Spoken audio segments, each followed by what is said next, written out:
بسم اللہ الرحمن الرحیم۔ دجال ایک ایسا فتنہ ہے کہ جس کے متعلق ہر نبی نے اپنی امت کو ڈرایا ہے، اور اللہ کے نبی صلی اللہ علیہ وسلم نے بھی اپنی امت کو ڈرایا ہے۔ اب بات یہ ہے کہ دجال کتنا عرصہ اس دنیا کے اندر رہے گا۔ اس کے متعلق صحیح مسلم کے اندر ایک حدیث آتی ہے کہ آپ علیہ الصلوۃ والسلام نے فرمایا کہ دجال میری امت میں نکلے گا اور 40 رہے گا۔ اب اس حدیث کے اندر یہ ذکر نہیں ہے کہ وہ 40 سال رہے گا یا 40 دن رہے گا یا 40 مہینے رہے گا، لیکن مسند بزار کے اندر ایک حدیث آتی ہے، صحیح حدیث ہے، ابو ہریرہ رضی اللہ تعالیٰ عنہ راوی ہیں کہ آپ علیہ الصلوۃ والسلام نے فرمایا کہ دجال میری امت میں نکلے گا اور 40 دن رہے گا۔ اس کا پہلا دن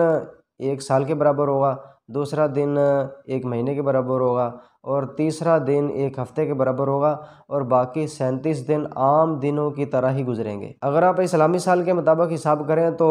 اس کا پہلا دن 360 دن کے برابر ہوگا، اور دوسرا دن 1 مہینے کے برابر ہے جس میں 30 دن ہوتے ہیں، اور تیسرا دن 1 ہفتے کے برابر ہے جس میں 7 دن ہوتے ہیں،